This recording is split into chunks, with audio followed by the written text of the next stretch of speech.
Assalamualaikum warahmatullahi wabarakatuh. Nah, sengaja saya uluk salam karena tamu saya Gus Ulil Absar Abdallah. Terima kasih Mas Sahal. Ya, ini yang beberapa kali sih kita ngobrol di Cokro ya. Ya. Dan saya sebenarnya kalau ketemu Gus Ulil itu pengennya tadinya bicara tentang isu-isu kitab kuning lah gitu ya, pengajian Gus Ulil di medsos ya, Ihya Ulumuddin, tentang Al-Ghazali apa, tapi Gus Ulil selalu malah narik saya ke perbincangan tentang politik gitu ya. Yeah. Politik tapi nggak hanya politik domestik gitu ya. Selalu kita ngomong tentang politik di negeri ini tapi bandingannya selalu Amerika terutama ya. Yeah. Jadi kayak apa kalau pakai istilah Ben Anderson itu apa ya? Specter of comparisons. Yeah. Apa? Hantu perbandingan. Ya, dan saya memang dihantui terus itu oleh perbandingan ya. Terutama antara Indonesia dan Amerika dan Amerika. Ya karena saya tahu sedikit tentang Amerika dan terus membaca sehingga setiap kejadian di Indonesia Mas Sahal itu selalu saya banding-bandingkan. Meskipun sebetulnya kalau menurut Farel itu dibanding-banding. Ya. Nah, misalnya ini Gus Ulil ya, ini kan fenomena yang terjadi di dalam politik Indonesia ya saat ini kan. Diskurs politik itu lebih banyak tidak diwarnai oleh adu program ya, misalnya antara pihak pemerintah dengan oposisi gitu ya. Ada tapi nggak terlalu dominan. Yang dominan justru politik perbincangan berdasarkan sesuatu yang kaitannya dengan culture war ya.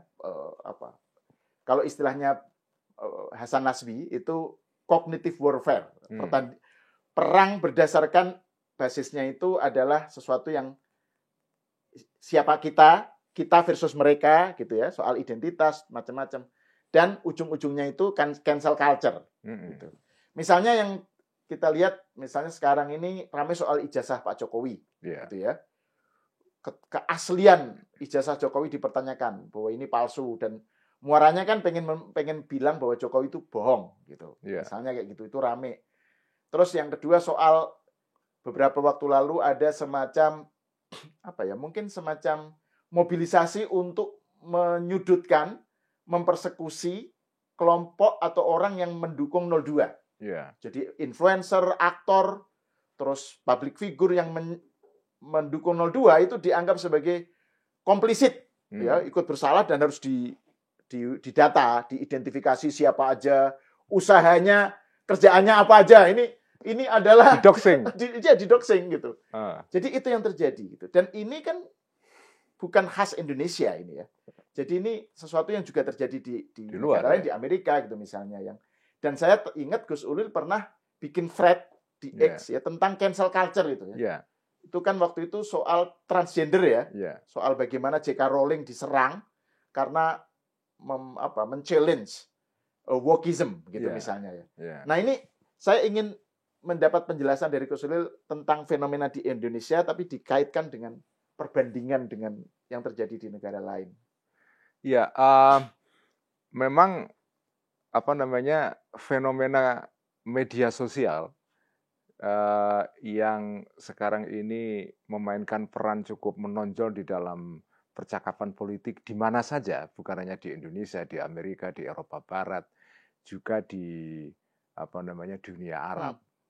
Ini nyimpang sedikit, jadi kemarin kan ada kontroversi soal fatwa dari Qatar, dari Al-Ittihadul Alami li Ulama'il Muslimin itu, satu organisasi yang dulu didirikan oleh Yusuf Qaradawi,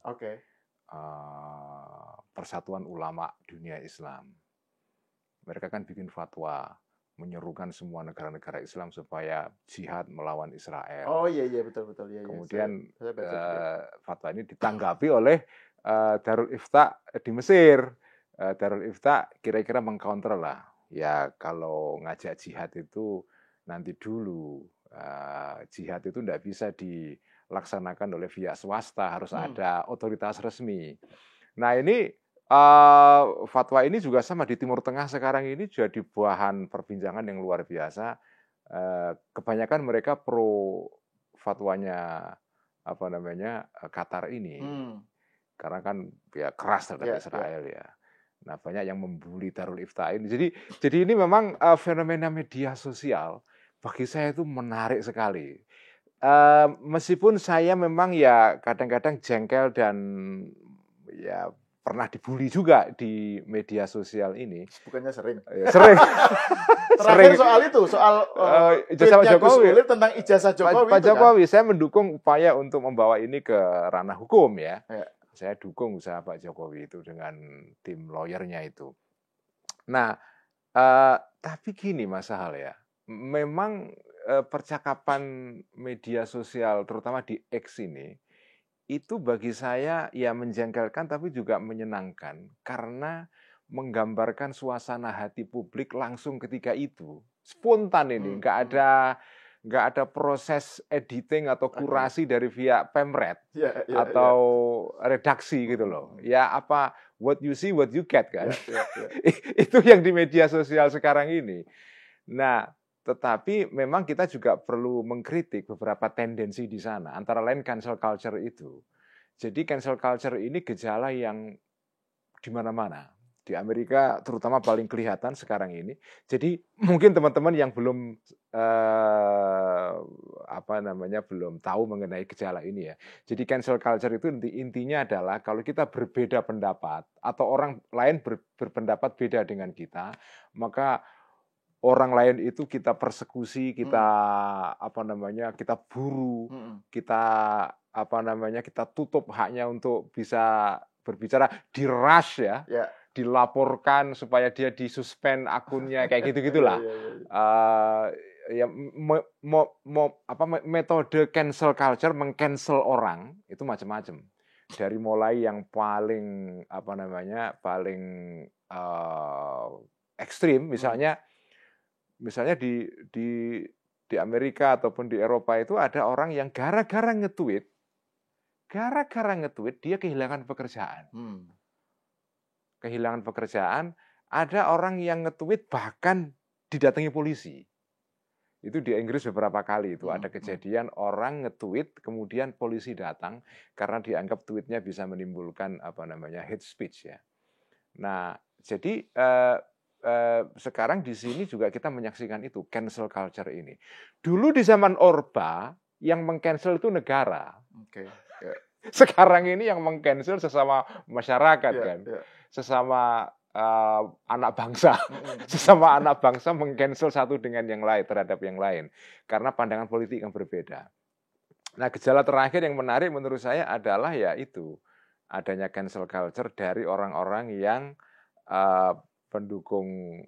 yang bukan pendukung 02 melakukan perburuan membuli orang-orang yang kemarin mendukung 02. Bukan hanya dibully loh, tapi juga diminta untuk mengaku salah. Jadi ada semacam testimoni bahwa saya sudah bersalah mendukung 02 atau apa gitu, mendukung Prabowo apa gitu. Jadi dan itu pun masih dibully. Masih dibully. Nah, cancel culture ini kan sebetulnya kalau kita telusuri lebih jauh, di baliknya itu kan ada semacam asumsi. Kenapa Anda meng-cancel orang lain? Karena saya menganggap saya pada posisi yang benar secara moral. Jadi saya berada pada posisi moral yang lebih tinggi daripada orang yang saya cancel. Saya berada pada as-siratul mustaqim, jalan yang lurus, sementara yang saya cancel ini sesat itu. Nah, holier than thou. Holier than thou, istilah dalam bahasa Inggrisnya itu saya lebih suci daripada engkau. Suci dalam pengertian pandangan saya lebih secara moral lebih baik, lebih benar itu. Nah, sebetulnya kan itu. Nah, ini menurut saya perlu dikritik ya. Kalau kita telaah secara lebih dalam, perbedaan posisi politik ini kan perbedaan dalam kerangka demokrasi. Orang yang mendukung 01, 02, 03 itu mendukung pilihan-pilihan yang disediakan dalam sistem demokrasi. Sah saja. Wong semua itu adalah calon yang valid, akui oleh KPU, sah sebagai calon. Mereka juga mengikuti prosedur demokrasi yang sah. Mereka mempunyai, semua calon kan punya program, punya visi, punya mimpi untuk melakukan sesuatu bagi Indonesia. Anda setuju nggak masalah. Jadi sesuatu program yang dibawa oleh Anies, oleh Prabowo, oleh Ganjar semua valid. Tidak ada yang lebih secara moral lebih tinggi. Semua itu on equal footing. Ya. Sama itu. Yang milih Anies, milih Prabowo, milih Ganjar, ya semuanya sama. Tidak yang satu itu lebih sesuai dengan as-siratul mustaqim. Kan begitu ya. Nah, tapi kan cancel culture ini menandakan bahwa ada pihak yang merasa bahwa kalau memilih calon tertentu itu salah.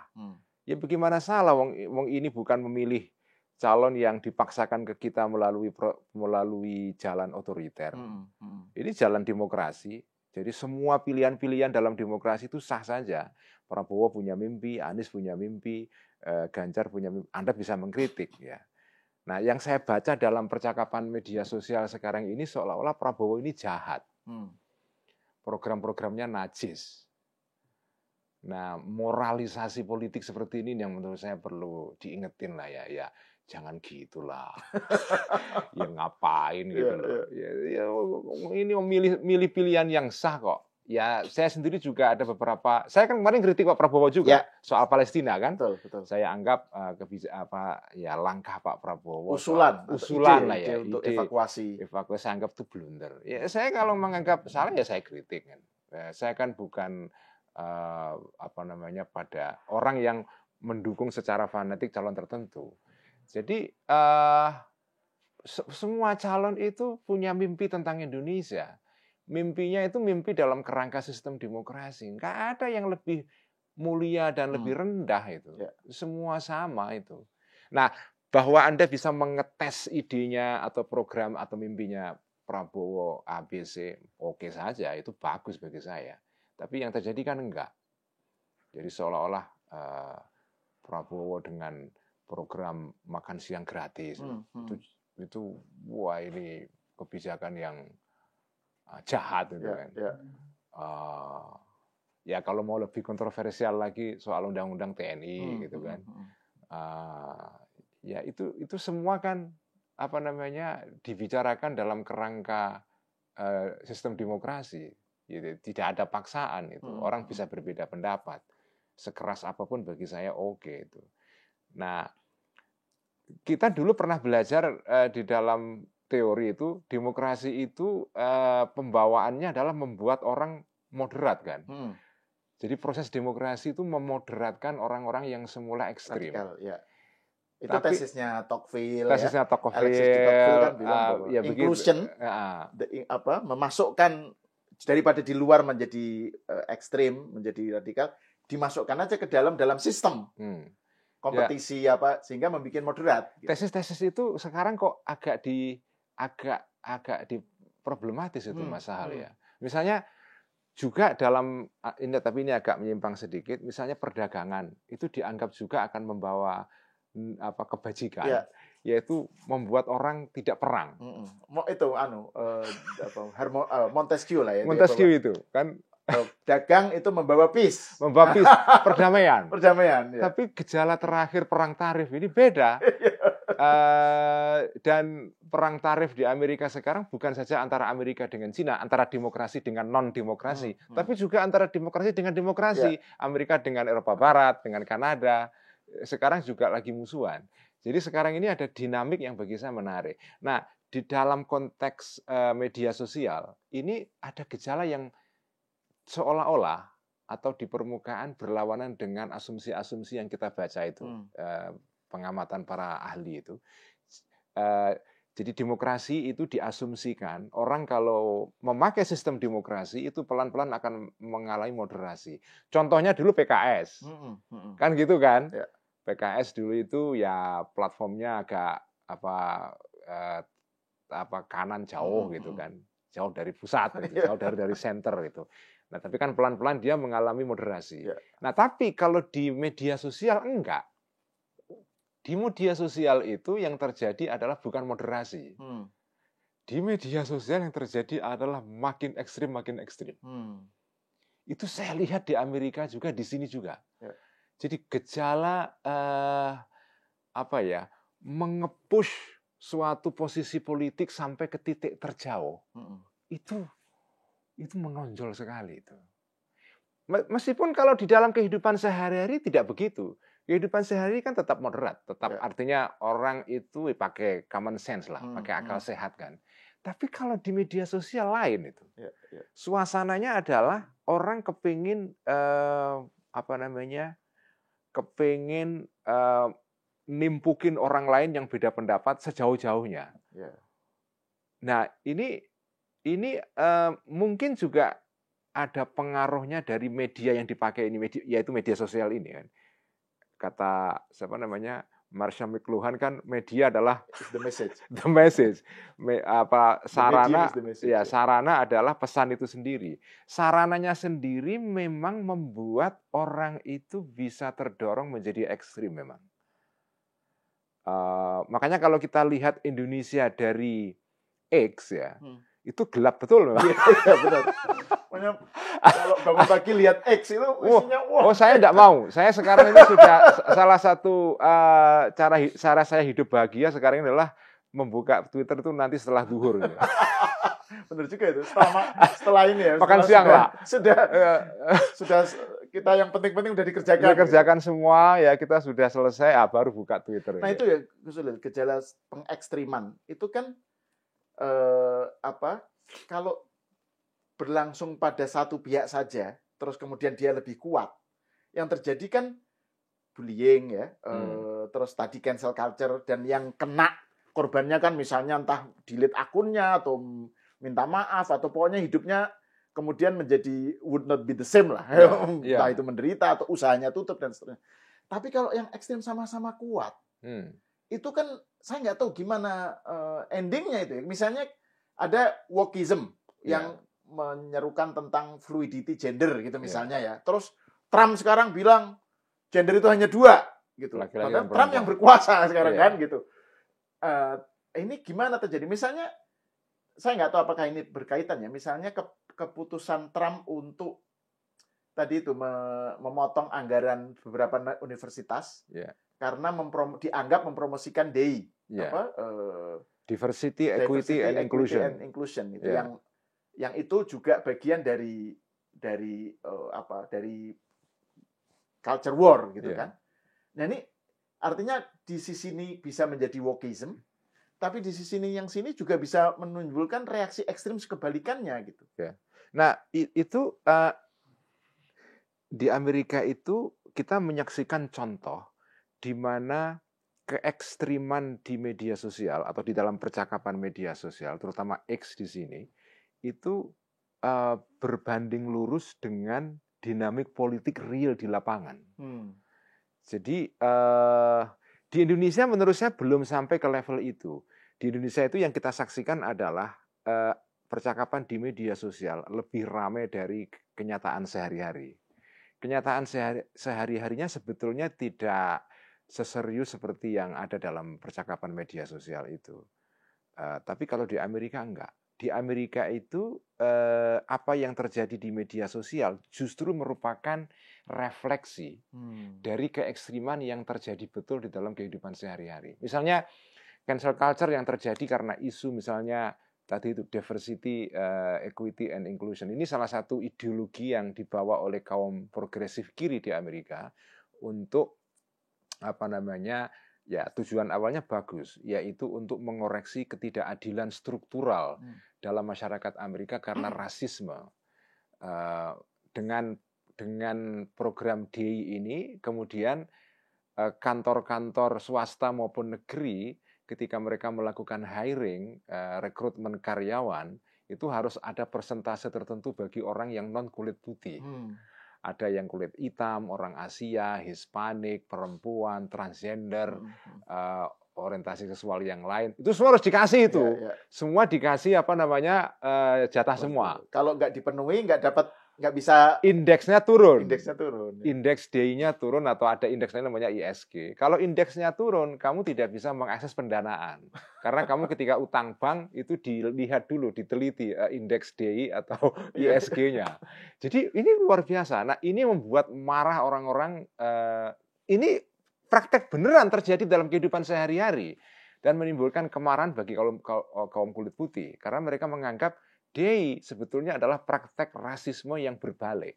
Inverted racism. Ya, inverted racism atau reverse racism. Reverse racism. Ini jadi rasisme yang terbalik. Dulunya rasisme itu terjadi pada kulit hitam, sekarang rasisme terjadi pada kulit putih. Nah, jadi yang kita saksikan di Amerika, keramaian di dalam media sosial itu refleksi dari keramaian beneran dalam kehidupan sehari-hari. Nah, di kita menurut saya belum sampai ke sana karena sebetulnya kalau kita tengok kiri kanan ya teman-teman kan banyak yang bilang ya Indonesia nggak gelap lah. Ya masih jalan kehidupan ya. Yang bilang Indonesia gelap dan segala macam itu kan yang sering ngomong di Twitter. Sebetulnya bahwa mereka bisa ngomong Indonesia gelap dan tetap aman-aman saja, itu menunjukkan bahwa kita tidak gelap. Ya, betul. Karena kalau kita gelap, kita tidak bisa ngomong Indonesia gelap. Ya. Itu. Baru bilang Indonesia gel, itu udah hilang. Sudah hilang langsung. Bahwa mereka bisa ngomong Indonesia gelap, terus maki-maki ini itu, ya bahkan sampai yang ekstrim adalah ya soal ijazahnya Pak Jokowi ya. Tapi ngomong Pak Jokowi ini ya lepas dari Anda suka atau tidak suka, magnetnya kok gede banget ya. Yeah. Sampai sudah lengser gitu, masih jadi perbincangan dan perbincangannya tentang sesuatu yang tidak prinsipil. Yeah, yeah. Itu kan, ini kan kalau dulu zaman sebelum ada media sosial, ini kan percakapan ala check and recheck kan. Yaitu percakapan yang ala selebriti itu kan. Itu kan tidak sesuatu yang prinsipil ya, sesuatu yang ghibah ini kan. Ini model percakapan ghibah ini. Tentu saja dalam media sosial kita menyaksikan juga diskusi yang produktif mengenai beberapa kebijakan Prabowo yang dianggap problematis ya. Adalah beberapa ya, soal penanganan misalnya PIK 2 kemarin, itu ada beberapa diskusi yang menarik ya. Tapi memang soal ijazah ini bagi saya memang ya kan ini Gus, tujuannya kan memang ingin arahnya itu kan ingin menunjukkan bahwa Jokowi itu pembohong gitu. Yeah. Makanya soal kepalsuan ijazah itu dinarasikan terus gitu. Tapi kan ini fenomena soal menyelidiki atau memunculkan keotentikan sesuatu itu kan juga terjadi di Amerika kan? Betul. Misalnya yang soal Obama. Itu... Ya, Obama sekarang dipersoalkan lagi soal sertifikat kelahirannya. Jadi dia dianggap bukan warga Amerika karena lahir memang bukan di Amerika. Dan katanya itu saya baca di Twitter itu ketika dia menjadi mahasiswa di Columbia itu dia tidak disebut sebagai warga negara Amerika, dia sebagai alien citizen itu. Jadi ya. Dan sebelumnya Trump kan pernah mempersoalkan soal birth certificate-nya Obama pas Obama jadi presiden malah kan? Betul. Ketika itu juga sudah muncul pertanyaan soal itu. Jadi sebetulnya memang isu-isu yang kita anggap tidak prinsipil ini Mas Sahal diangkat. Sebetulnya tujuannya kan sederhana, mendelegitimasi kan. Ya. Mendelegitimasi Pak Jokowi dan by default mendelegitimasi Pak Jokowi sama saja mendelegitimasi Prabowo. Mendelegitimasi keberlanjutan. Ya, jadi ini sebetulnya nabok nyeleh tangan tapi dalam bentuk yang lain. Ya. Maunya nabok Prabowo tapi lewat Pak Jokowi gitu kan. Dengan mempersoalkan legitimasi Pak Jokowi, maka legitimasi Prabowo juga terganggu. Ya intinya memang ya ini delegitimasi memang. Usaha untuk mendelegitimasi pemerintahan sekarang itu.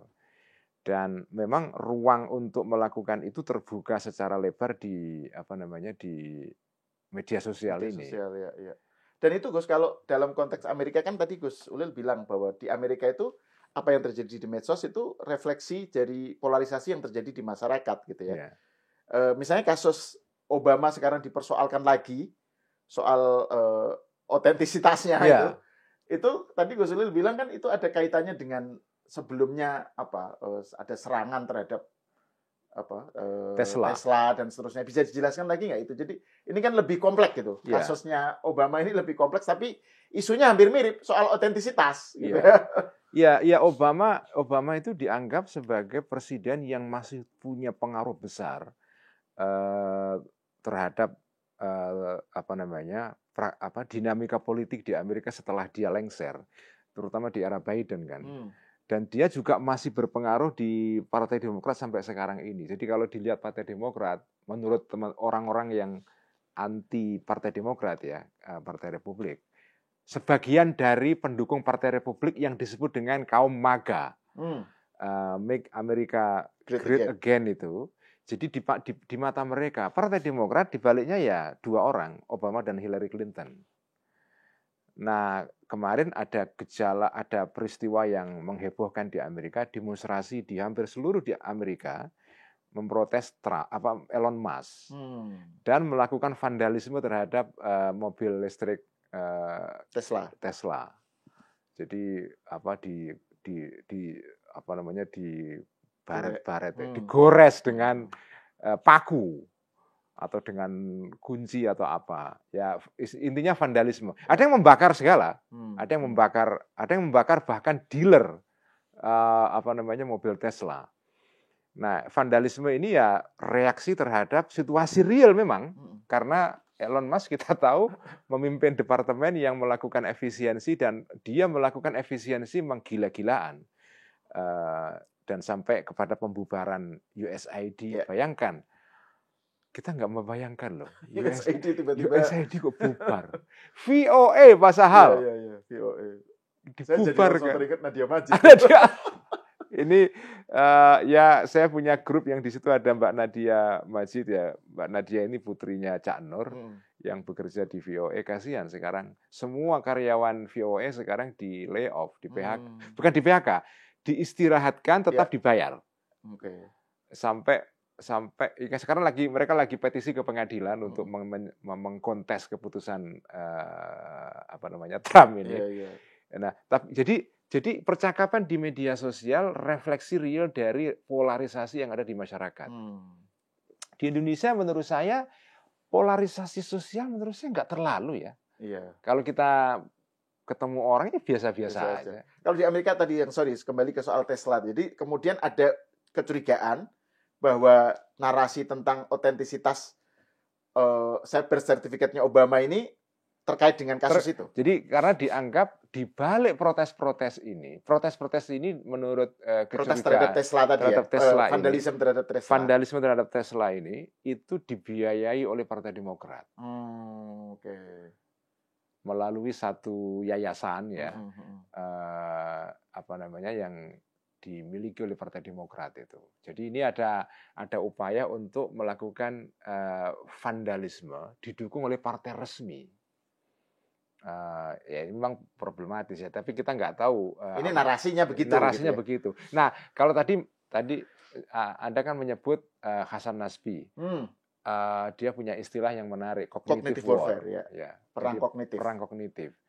Perang kognitif itu dalam istilah saya adalah perang narasi sebetulnya. Jadi masing-masing pihak membuat narasi. Narasi itu apa? Narasi itu bukan sekedar cerita ya. Narasi itu adalah ada fakta, kemudian fakta ini kita bunyikan dengan cara tertentu. Belum tentu bunyi ini sesuai berkorelasi dengan faktanya. Ada korespondensi antara bunyi narasi dengan fakta. Nggak sekedar deskriptif lah. Nggak deskriptif ya. Tetapi narasi juga bukan sepenuhnya tidak ada faktanya. Ada faktanya, tapi kemudian fakta ini dibunyikan dengan narasi tertentu. Nah, sekarang ini kita berhadapan di media sosial dengan perang narasi. Yang pihak yang pendukung 02 punya narasi, yang di sebelahnya juga punya narasi. Nah, memang untungnya menjadi oposisi di era media sosial adalah ini algoritma yang menurut saya khas pada media sosial. Kalau Anda menjadi contrarian, itu populer, Pak Sal. Jadi makanya saya pernah mengatakan menjadi oposisi pemerintah sekarang ini mudah dan keren. Sesuatu yang tidak pernah terjadi pada era Orde Baru. Dulu kalau Anda jadi oposan di era Orde Baru, habis itu. Benar-benar ya di-cancel oleh pemerintah. Sekarang justru yang meng-cancel adalah kaum oposisi terhadap pendukung pemerintah. Nah itu juga menarik itu, Bu. Bagaimana peng-cancelan dari satu pihak di masyarakat terhadap satu pihak tertentu di masyarakat lain yang berseberangan gitu. Betul. Ya. Nah ini kan yang terjadi kan dari fenomena yang oleh Hasan Nasbi disebut apa tadi cognitive warfare yang menurut Gus Solil perang narasi itu kan ada fenomena labeling, ya melabeli. Jadi kelompok yang mendukung pemerintah disebut sebagai cebokers atau buzzer atau apa gitu ya. Terus pokoknya kelompok yang oposisi ini kemudian menciptakan label-label gitu ya sehingga yang setuju dengan narasi seberangnya itu adalah pokoknya inferior secara moral lah gitu ya, pokoknya ini bermasalah gitu. Nah, labeling semacam ini itu kan ya itu kalau situasinya sama-sama kuat gitu ya, itu kan jadinya sama-sama ekstrim. Misalnya dalam kasus Amerika kan bayangin Elon Musk itu pemilik X gitu ya. Jadi dia kan maksudnya punya dan orang terkaya di Amerika. Iya itu makanya. Jadi ketika pihak wokeism itu menyerang MAGA gitu. Ada Elon Musk gitu ya.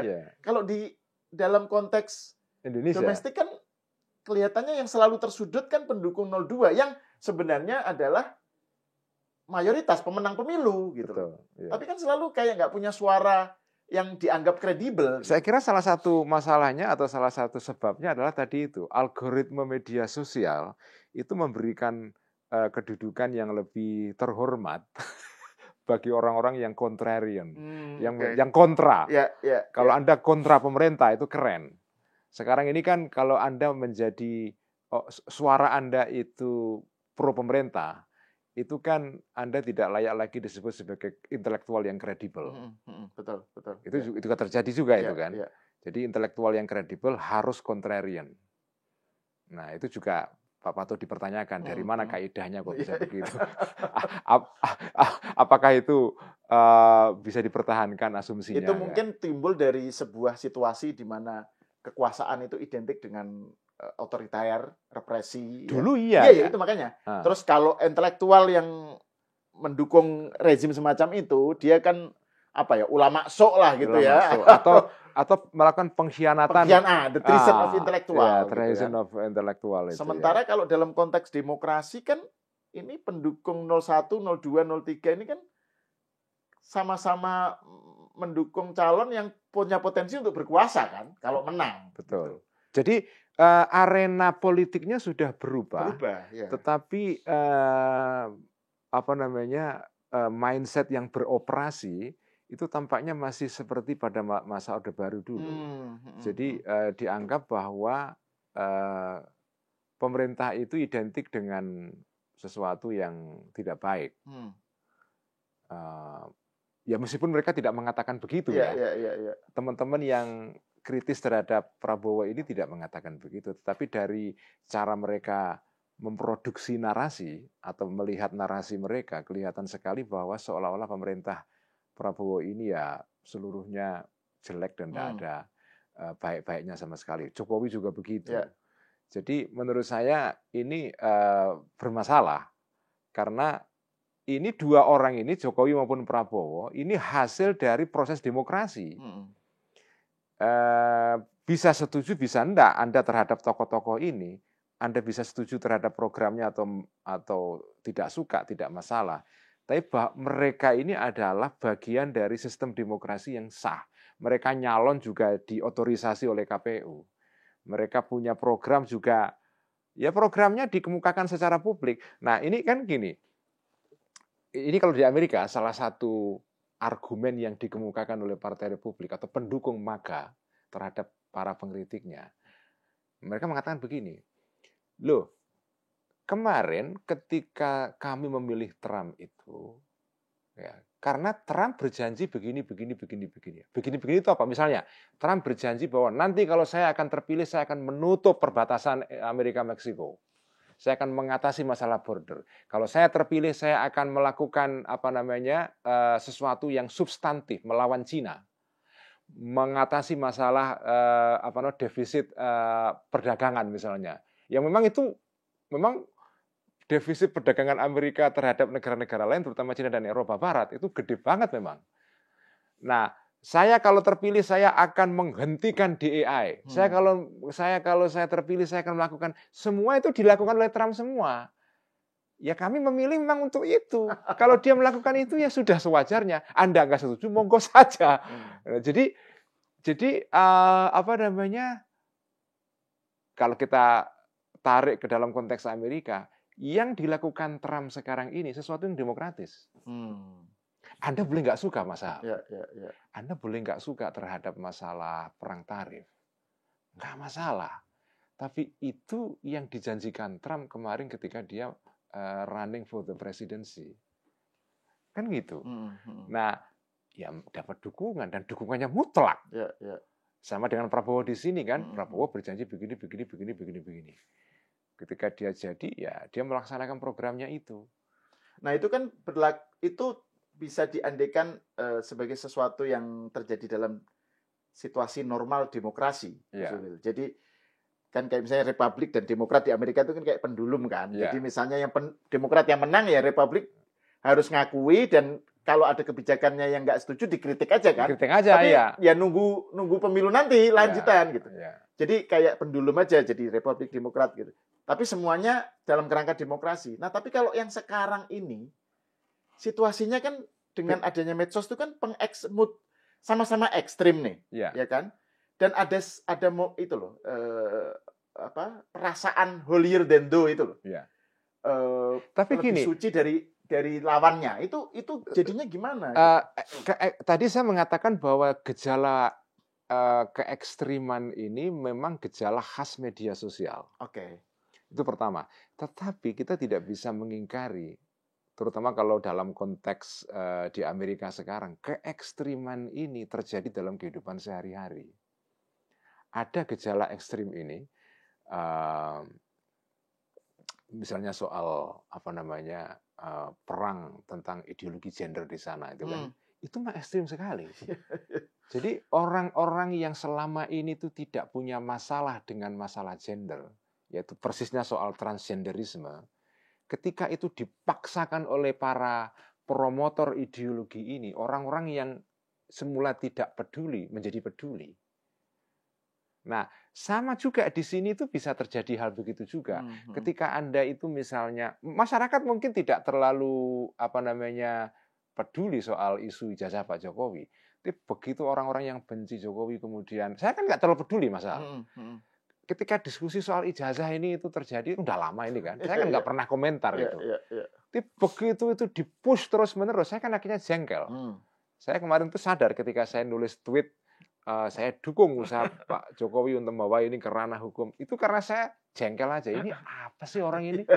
Masalah gini aja dibicarakan sampai berlarut-larut. Kayak nggak ada perkara lain yang lebih penting gitu. Jadi akhirnya gini, keekstriman di dalam percakapan media sosial ini membuat orang yang dulunya itu sebetulnya tengah-tengah terpaksa mengambil sikap mendukung posisi ekstrim yang lain. That's very good point. Nah, sekarang di Amerika itu juga terjadi hal itu. Sekarang banyak orang-orang yang dulunya pendukung Partai Demokrat, sekarang pindah kepada Partai Republik. Karena apa?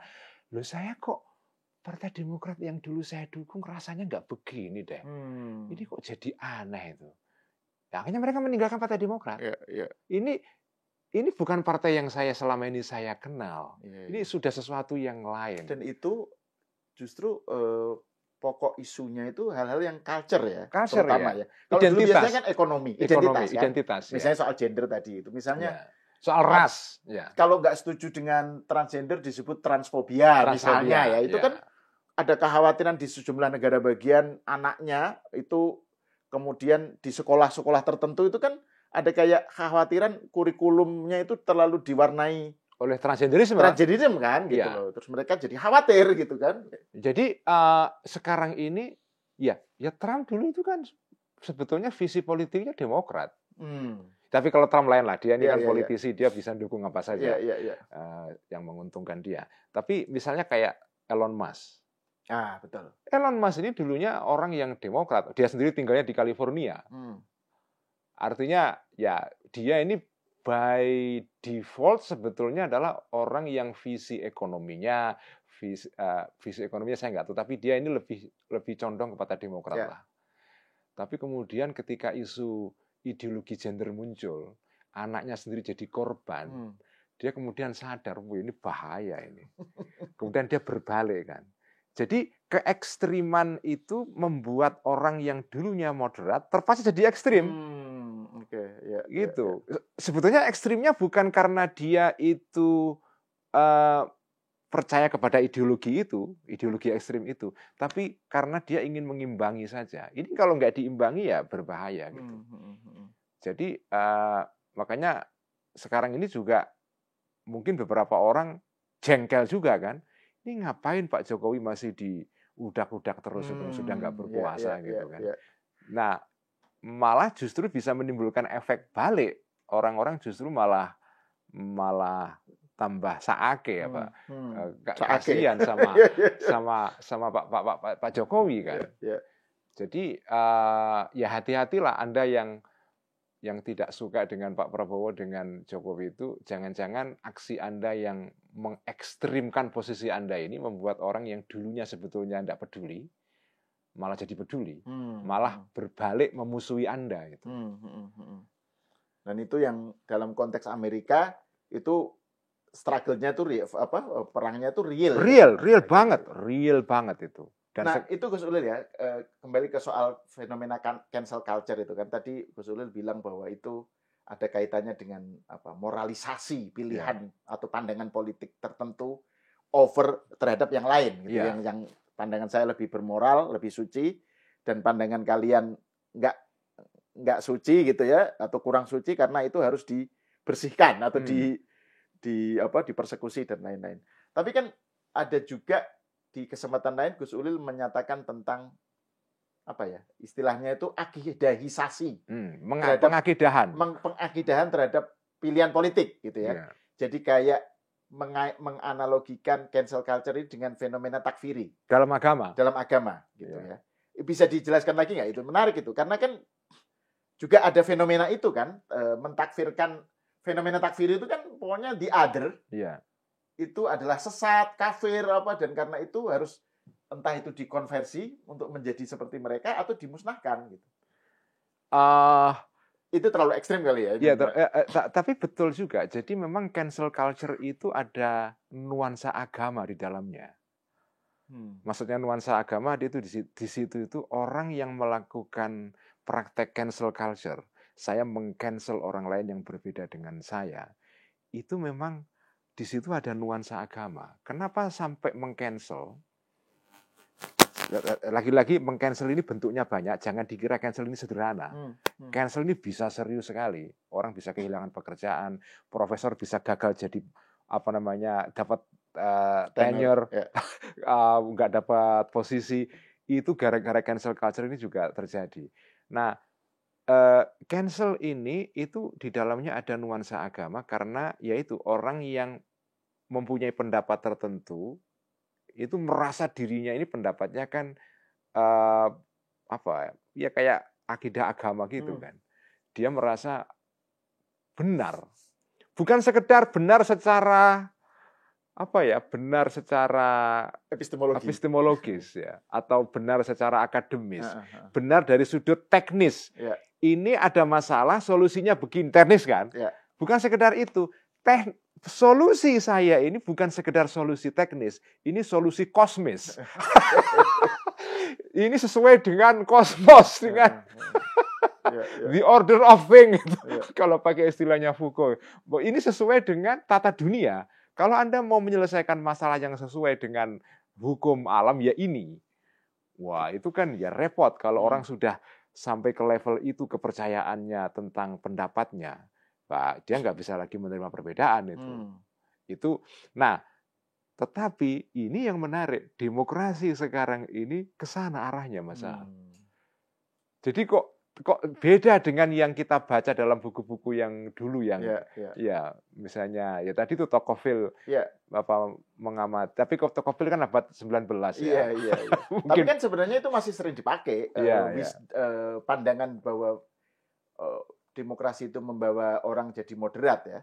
Itu kan sering dipakai sebenarnya karena dan itu menjadi the beauty of democracy kan. Betul ya. Orang beda pendapat itu kalian bukan musuh tapi lawan, oponen gitu ya. Kayak bukan enemy ya. Kayak ini aja kayak liga sepak bola. Ya, kalau dalam bahasa Arab itu ada istilah bagus, ada al-adu, ada al-khasm. Al-adu itu enemy, musuh harus ditumpas. Kalau al-khasm itu ya lawan debat aja. Ya, lawan debat yang ya dia punya potensi menang di lain kali dan ya dia punya hak yang sama tapi dia kalah saat ini gitu kan. Mestinya demokrasi begitu. Tapi ternyata sekarang demokrasi yang perkembangan terakhir ini tidak semuanya, tapi ada salah satu aspek dalam perkembangan demokrasi di mana di situ kita melihat munculnya gejala lahirnya fenomena enemy. Orang itu dianggap yang berbeda itu enemy, bukan opponent itu. Nah kemudian karena kamu dienemikan, kamu reaksinya mengenemikan balik kan? Nah itu yang tadi kita bicarakan situasi saling ekstrim. Saling ekstrim. Nah itu yang kita lihat di Amerika sekarang, reaksi para pendukung Trump yang namanya kaum MAGA itu memang mengenemikan orang-orang yang selama ini mengenemikan mereka. Jadi mereka ya mengenemikan balik itu. Caranya apa? Ya sekarang ini kita lihat bagaimana kebijakan-kebijakan Trump itu memang dipimpin, didrive oleh impuls ini, oleh dorongan untuk tanda kutip menumpas enemy, betul-betul menumpas ini. Ini kayak ingin menumpas musuh-musuh ini. Jadi bukan demokrasi lagi nih, suasananya kayak suasana perang ya. Perang.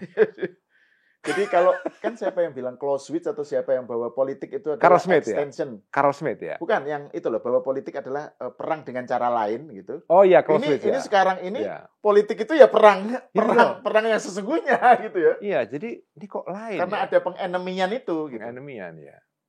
Nah, itu yang kita lihat sekarang itu.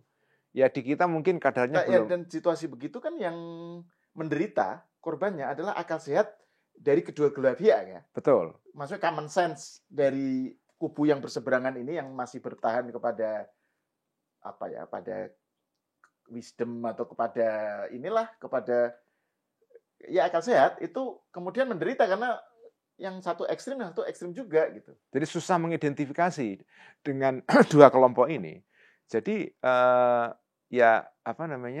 akhirnya yang terjadi adalah pendulum itu didorong sampai jauh sekali sekarang ke kanan ya, didorong jauh sekali ke kanan itu.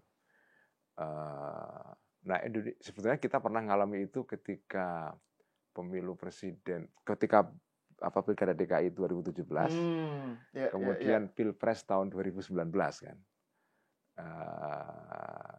Kemudian setelah 2019 terjadi semacam usaha Pak Jokowi untuk memecah polarisasi ini kan. Tapi ya paradoksnya manuver Pak Jokowi kan mungkin tujuannya adalah ingin memecah. Saya nggak tahu kita nggak bisa baca niatnya Pak Jokowi ya. Tapi saya membaca Pak Jokowi ketika gandeng Prabowo ke dalam, itu kan tujuannya supaya ya polarisasi politik di Indonesia diakhiri. Ketika Prabowo menang kan salah satu tindakan politik dia yang menarik adalah menarik semua kelompok. Sebanyak mungkin ditarik ke dalam. Saya kira semangatnya juga sama. Dia termasuk belakangan yang terakhir dengan Bu Mega gitu misalnya. Betul, kan? Upaya untuk harmoni lah. Harmoni ya. Nah, meskipun kemudian ada yang bilang wah itu nanti yang menjadi korban adalah demokrasi itu sendiri karena nggak ada oposisi. Iya gitu. Betul. Nah tapi ternyata paradoksnya adalah upaya menciptakan harmoni ini melahirkan lawan-lawan yang anti harmoni dan antinya ekstrim. Ya. Jadi menciptakan orang-orang yang anti harmoni ini dan anti harmoninya itu ekstrim sekali. Ya itu dengan cara mendelegitimasi Pak Jokowi, Pak Prabowo segala macam ya. Oke, terima kasih Gus Ulil atas obrolannya. Makasih. Dan saya kira ini kita akan melanjutkan lagi dengan membicarakan topik-topik lain yang semoga aja nanti suatu ketika kita tetap bahas Islam ya. Entah kapan. Entah kapan. Oke, ya. Assalamualaikum warahmatullahi wabarakatuh.